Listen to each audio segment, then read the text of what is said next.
जय हिंद दोस्तों। आज इस वीडियो में हम बात करेंगे इलेक्शन लॉज के बारे में। दोस्तों, इलेक्शन के रिलेटेड कई सारे लॉज हैं जो हमारे पार्लियामेंट ने पास किए हैं, तो आज उन्हीं एक्ट्स के बारे में हम थोड़ा डिटेल में डिस्कस करेंगे। तो क्या है वो लॉज? तो सबसे पहला जो आता है वो है representation of the people act 1950। उसके बाद हम डिस्कस करेंगे रिप्रेजेंटेशन ऑफ पीपल एक्ट 1951। उसके बाद डिलिमिटेशन एक्ट 2002। फिर हम देखेंगे अदर एक्ट्स, रूल्स और ऑर्डर्स रिलेटेड टू इलेक्शंस। तो आज के शॉर्ट वीडियो में हम इतना सारा पोर्शन कंप्लीट करेंगे। तो आइए स्टार्ट करते हैं। हमारे सबसे पहला टॉपिक वो है the representation of people act 1950।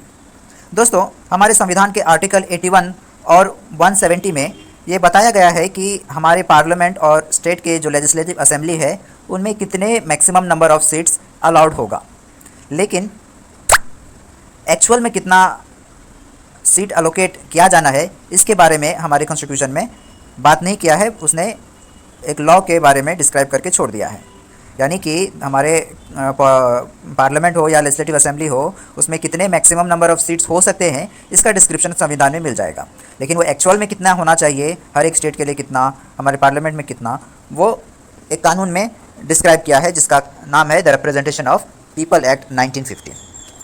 उसी तरह आर्टिकल 171 में हमारे स्टेट के जो लेजिस्लेटिव काउंसिल है उसमें मैक्सिमम और मिनिमम कितने सीट हो सकते हैं इसका जानकारी हमारे कॉन्स्टिट्यूशन ने दिया है, लेकिन कौन कौन से मेथड से हम वो सीट को फिल करेंगे, एक्चुअल नंबर ऑफ सीट्स कितना होना चाहिए, ये सब कॉन्स्टिट्यूशन ने डिटेल में नहीं बताया है। ये सब के लिए उन्होंने कानून पे छोड़ दिया है। तो हमारा जो रिप्रेजेंटेशन ऑफ पीपल एक्ट 1950 है ये हमें एग्जैक्ट सीट एलोकेशन बताता है, चाहे वो लेजिस्लेटिव असेंबली का सीट्स हो या फिर लेजिस्लेटिव काउंसिल का हो या फिर हमारे पार्लियामेंट्स के सीट्स का हो। फिर हमारा जो रिप्रेजेंटेशन ऑफ पीपल एक्ट 1950 है उन्होंने एक और प्रोविज़न बताया है और वो है पावर ऑफ डिलिमिटेशन। ये पावर ऑफ डिलिमिटेशन क्या है? दोस्तों, जैसे कि हम जानते हैं कि हर एक स्टेट का, हर एक कॉन्स्टिट्यूएंसी का एक fix number of seats fix होता है। पॉपुलेशन के हिसाब से एक एरिया में कितने सारे सीट्स हो सकते हैं, एक स्टेट में कितने सारे कॉन्स्टिट्यूएंट हो सकते हैं, इस सब का डिस्क्रिप्शन हमारे लॉ में है। लेकिन हम जानते हैं कि हमारा पॉपुलेशन कभी भी फिक्स नहीं रहेगा। तो 1970 से लेके अभी 2002 हो गया या 2020 हो गया, अभी का पॉपुलेशन जो है वो 1970 से काफ़ी अलग है। तो जो सीट ऑलरेडी अलॉटेड था based on the population of that time, उसको अभी के हिसाब से बदलना होगा। यानी किसी भी एरिया में पॉपुलेशन कम हो गया तो वहाँ पे सीट, नंबर ऑफ़ सीट कम हो जाना चाहिए। उसी तरह जिस एरिया में पॉपुलेशन बढ़ गया है वहाँ पे नंबर ऑफ़ सीट्स बढ़ाना चाहिए। तो इसको बोलते हैं डिलिमिटेशन, यानी जो लिमिट पहले से तय किया है उसको डिलिमिट करना, उसको चेंज करना। तो ये पावर किसके हाथ में है? तो ये हमारे जो पीपल्स रिप्रेजेंटेशन एक्ट 1950 है इसने प्रेसिडेंट को दिया है। बट क्या प्रेसिडेंट अपने मनमानी से कभी भी इसको चेंज कर सकता है? तो जवाब है नहीं। प्रेसिडेंट तभी ये चेंज कर सकता है जब वो कि इलेक्शन कमीशन को इस बारे में कंसल्ट करे। अगर उसने इलेक्शन कमीशन को कंसल्ट किया और इलेक्शन कमीशन भी अग्री होता है कि हाँ नंबर ऑफ़ सीट्स चेंज होना चाहिए, तो ही प्रेसिडेंट इनको चेंज कर सकते हैं। फिर जो हमारा रिप्रेजेंटेशन ऑफ पीपल एक्ट 1950 है ये रजिस्ट्रेशन ऑफ इलेक्टर्स के बारे में भी बात करता है। यानी हमारे कॉन्स्टिट्यूशन में जो इलेक्टर्स हैं जो कि वोटिंग करेंगे उनका रजिस्ट्रेशन कैसा होना चाहिए इसका डिस्क्रिप्शन हमारे संविधान में नहीं है। तो ये एक्ट जो पास किया है 1950 में ये इस बारे में भी डिटेल में बात करता है कि इलेक्टर्स को कैसे रजिस्टर कर सकते हैं। जो भी सिटीजन्स हैं इंडिया के जिनका एज 18 ईयर्स से अबव हो गया है वो रजिस्टर कर सकते हैं इलेक्शन के लिए। तो इसका डिस्क्रिप्शन हमारे रिप्रेजेंटेशन ऑफ पीपल एक्ट 1950 में मिल जाएगा। अगर रिप्रेजेंटेशन ऑफ पीपल एक्ट 1950 को हम शॉर्ट में बताना चाहें, उसको समराइज़ करें, तो ये एक्ट जो है वो इन सारे प्रोविजंस के बारे में बात करता है। नंबर 1 है एलोकेशन ऑफ सीट्स, यानी एक हाउस ऑफ द पीपल में या स्टेट लेजिस्लेटिव असेंबली या स्टेट लेजिस्लेटिव काउंसिल में कितने सीट्स होने चाहिए, ये हमें इस एक्ट से पता चलेगा। फिर ये बात करता है डिलिमिटेशन के बारे में। तो प्रेसिडेंट जब भी चाहिए किसी भी कंस्टिट्यूएंसी का नंबर ऑफ़ सीट्स चेंज कर सकता है after consultation with the election commission. फिर ये बात करता है इलेक्शन ऑफिसर्स के बारे में, यानी इलेक्शन कंडक्ट करने के लिए जो इलेक्शन ऑफिसर्स है वो कौन कौन हो सकते हैं, जैसे कि चीफ इलेक्टोरल ऑफिसर होते हैं, डिस्ट्रिक्ट इलेक्शन ऑफिसर्स होते हैं, इलेक्टोरल रजिस्ट्रेशन ऑफिसर होते हैं और काफ़ी सारे ऑफिसर्स होते हैं। तो इनके बारे में पूरा डिस्क्रिप्शन इस एक्ट में दिया गया है। फिर ये बात करता है इलेक्टोरल रोल्स के बारे में, यानी इलेक्शन के लिए एक एवरी इलेक्शन के लिए एक रोल प्रिपेयर किया जाता है, एक लिस्ट प्रिपेयर किया जाता है कि एवरी कंस्टिट्यूएंसी में कौन कौन एलिजिबल वोटर्स हैं। इसको बोलते हैं इलेक्टोरल रोल। तो इलेक्टोरल रोल के बारे में ये एक्ट बात करता है। फिर manner of filling the seats in the councils of states, यानी किस तरह से हमारे लेजिस्लेटिव काउंसिल के सीट्स भरे जाएंगे, इसका भी डिस्क्रिप्शन ये एक्ट करता है। फिर लोकल अथॉरिटी कौन कौन से होने चाहिए for elections to the state legislative council, यानी जब भी स्टेट लेजिस्लेटिव काउंसिल का इलेक्शन होगा तो कौन कौन से अथॉरिटीज़ होंगे जो काम करेंगे, इसका डिस्क्रिप्शन भी हमें रिप्रेजेंटेशन ऑफ पीपल एक्ट 1950 में मिलता है। फिर आखिरी में ये एक और बात इंपॉर्टेंट बात करता है, वो है barring of the jurisdiction of civil code, यानी सिविल कोड के कुछ प्रोविजंस हैं जो कि इलेक्शन के टाइम पे लागू नहीं होंगे, उस बारे में जानकारी हमें the representation of people act 1950 देते हैं। तो समराइज़ करते हैं कि क्या क्या प्रोविजंस हैं जो कि representation of people act 1950 discuss करता है। तो सबसे पहले allocation of seats, number 2 delimitation of the seats, उसके बाद election officers, electoral roll, manner of filling the seats in the state councils, local authorities for purpose of election of state legislative council और barring the jurisdiction of civil courts. फिर जो next topic है वो है representation of people act 1951। देखिए दोस्तों, जो हमारा रिप्रेजेंटेशन ऑफ पीपल एक्ट 1950 है वो बात करता है कि इलेक्शन में सीट का एलोकेशन कैसे होगा, कॉन्स्टिट्यूएंसी का डिलिमिटेशन कैसे कर सकते हैं, फिर वोटर का क्वालिफिकेशन क्या होगा, इलेक्टोरल रोल कैसे प्रिपेयर किया जाएगा। लेकिन जो इलेक्शन का दूसरा एंगल है उसके बारे में the representation of people act 1950 बात नहीं करता। तो वो क्या है? तो वो है सबसे पहले provision of for the actual conduct of election, यानी असल में इलेक्शन कैसे होगा, उसका प्रोसीजर क्या होगा इलेक्शन का, इसका डिस्क्रिप्शन हमें रिप्रेजेंटेशन ऑफ पीपल एक्ट 1950 में नहीं मिलता। फिर जो मेंबर्स हैं जो कि इलेक्शन के लिए खड़े हुए हैं, जो उम्मीदवार हैं, उनके क्वालिफिकेशंस क्या है, क्या होना चाहिए, या उनका डिसक्वालिफिकेशन के क्राइटेरिया क्या है, ये भी हमें 1950 के रिप्रेजेंटेशन पीपल एक्ट में नहीं बताता। फिर इलेक्शन में करप्ट प्रैक्टिसेस क्या क्या हैं, किन किन एक्टिविटीज़ को हम करप्ट प्रैक्टिसेस बोलेंगे, इसका डिस्क्रिप्शन भी उस एक्ट में नहीं है। फिर इलेक्शन के क्या क्या ऑफेंसेस हैं, उसका डिस्क्रिप्शन भी उस एक्ट में नहीं है। और the decision of election disputes, यानी इलेक्शन करते वक्त कभी कुछ डिस्प्यूट हो गया तो फाइनल डिसीजन किसका होगा, कौन डिसीजन ले सकता है, इन सब का डिस्क्रिप्शन हमें the original representation of people act 1950 में नहीं मिलेगा। इस कारण 1951 में, यानी एक साल के बाद, एक और एक्ट लाया गया जिसका नाम है रिप्रेजेंटेशन ऑफ पीपल एक्ट 1951, और इसमें इन सारे प्रोविजंस के बारे में बात किया गया है। तो अगर हमें समराइज़ करना हो कि रिप्रेजेंटेशन ऑफ पीपल एक्ट 1951 के बारे में, तो हम बोल सकते हैं कि इस एक्ट में कुछ प्रोविजंस के बारे में डिस्कस किया है जो कि नीचे दिए गए हैं। तो सबसे पहले qualification and disqualification of membership, यानी जो भी इलेक्शन के उम्मीदवार हैं उनका क्वालिफिकेशन क्या होना चाहिए और वो कैसे डिसक्वालीफाई हो जाएंगे, तो इसका डिस्क्रिप्शन हमें 1951 के एक्ट में मिल जाएगा। फिर नोटिफिकेशन ऑफ जनरल इलेक्शन का डेट क्या होगा, कब किस कॉन्स्टिट्यूंसी में इलेक्शन होगा, इस सब का डिस्क्रिप्शन हमें 1951 के एक्ट में मिलेगा। फिर एडमिनिस्ट्रेटिव मशीनरी क्या होगा इलेक्शन कंडक्ट करने के लिए। फिर पॉलिटिकल पार्टी का रजिस्ट्रेशन का प्रोसीजर क्या है, कौन कौन से पॉलिटिकल पार्टी को नेशनल पॉलिटिकल पार्टी बोलेंगे, किस पॉलिटिकल पार्टी को रीजनल पॉलिटिकल पार्टी बोलेंगे या रिकॉग्नाइज्ड पॉलिटिकल पार्टी बोलेंगे, इन सब का डिस्क्रिप्शन इस एक्ट में मिलेगा। फिर कंडक्ट ऑफ इलेक्शन कैसे कंडक्ट किया जाएगा, इसका डिस्क्रिप्शन मिलेगा। Free supply of certain materials to candidate of recognised political parties, यानी जो भी रिकॉग्नाइज्ड पॉलिटिकल पार्टी है उनको कुछ मटेरियल फ्री में दिया जाएगा अपने एडवर्टीजमेंट के लिए या और इलेक्शन के लिए प्रोसीजर के लिए। फिर डिस्प्यूट्स रिगार्डिंग इलेक्शन, अगर इलेक्शन के दौरान कुछ डिस्प्यूट हो जाता है, कुछ कन्फ्यूजन है, कुछ क्लैरिफिकेशन चाहिए, उसका डिस्प्यूट रिजॉल्व कौन करेगा, कैसे होगा, इसका डिस्क्रिप्शन हमें रिप्रेजेंटेशन ऑफ पीपल एक्ट 1941 में मिलेगा।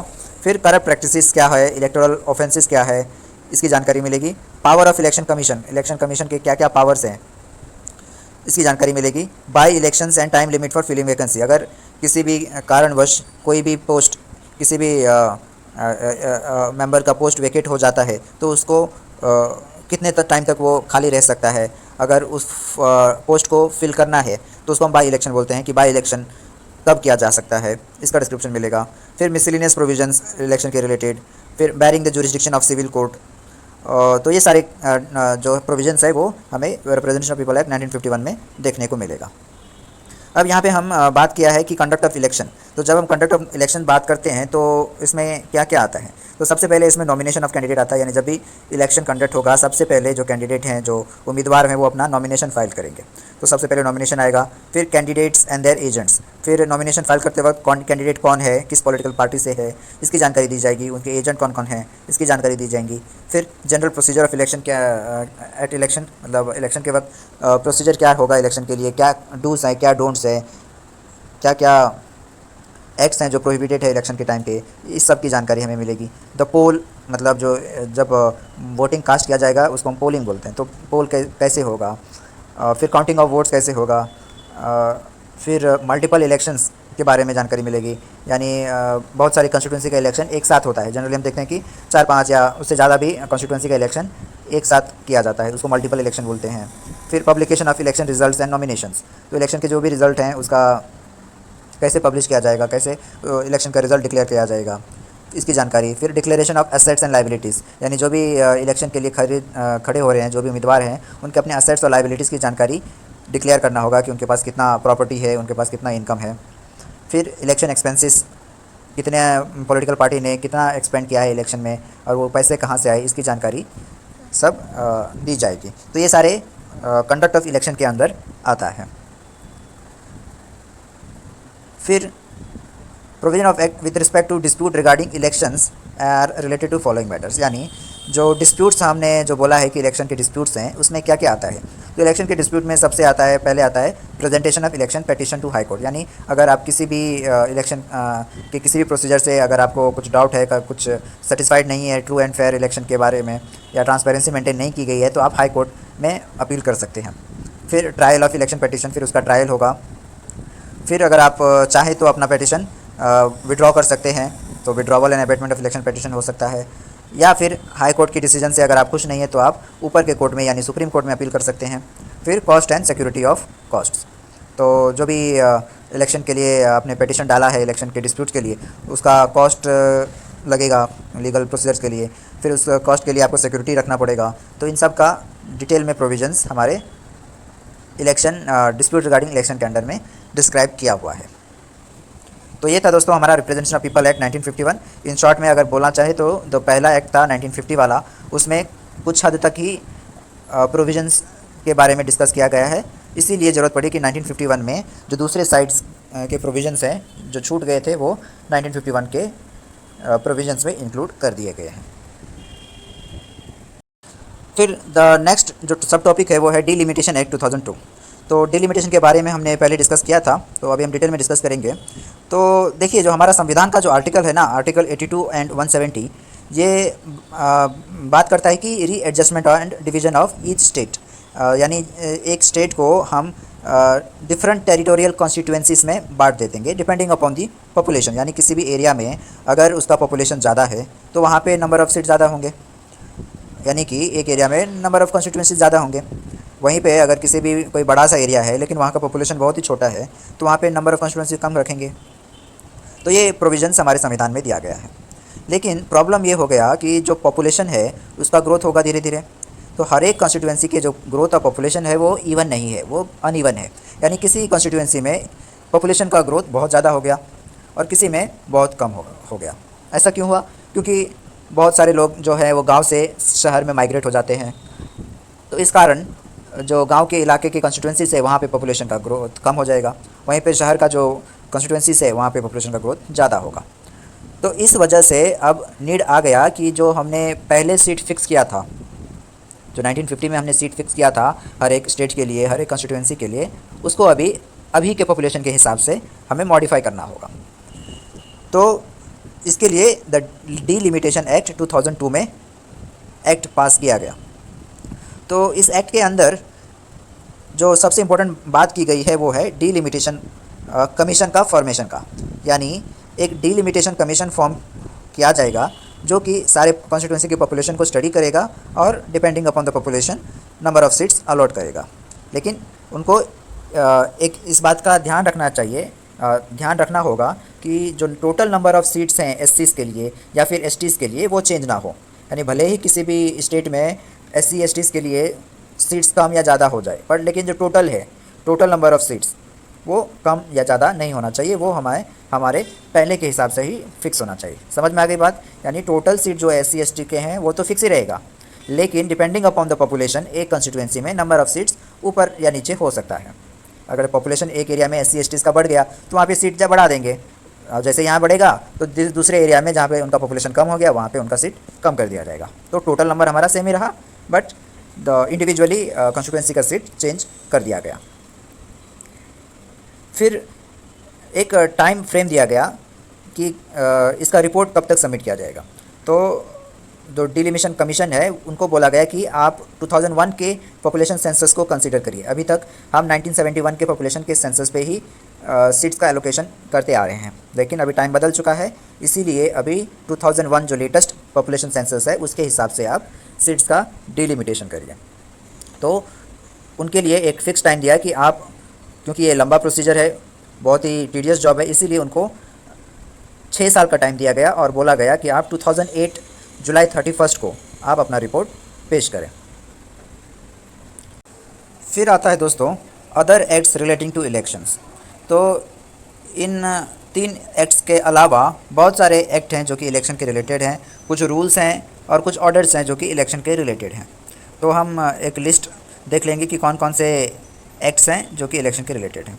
तो एक एक्ट है जिसका नाम है parliament prevention of disqualification act 1959, फिर schedule caste and schedule tribe orders amendment act 1976, फिर government of union territory act 1963, government of national capital territory of Delhi act 1991, presidential and vice presidential election act 1952।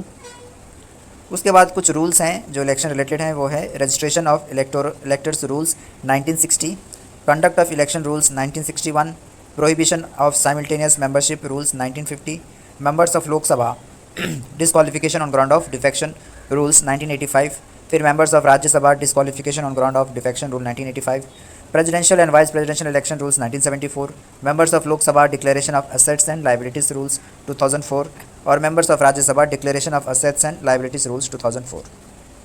इसके अलावा 2 orders हैं जो election related है, वो है election symbols reservation and allotment order 1968 और दूसरा है registration of political parties furnishing of additional particulars order 1992। तो दोस्तों ये था हमारा आज का वीडियो जिसमें हमने बात किया इलेक्शन लॉज के बारे में, जिसमें हमने इन डिटेल देखा the representation of people act 1950 और 1951 और द डिलिमिटेशन एक्ट ऑफ 2002। इसके अलावा कुछ इलेक्शन रिलेटेड ऑर्डर्स, रूल्स और लॉज थे जिसको हमने लिस्ट आउट किया। तो आज को आपका वीडियो कैसा लगा हमें कमेंट करके ज़रूर बताएं। वीडियो को लाइक करें, शेयर करें और चैनल को सब्सक्राइब करें। Thank you.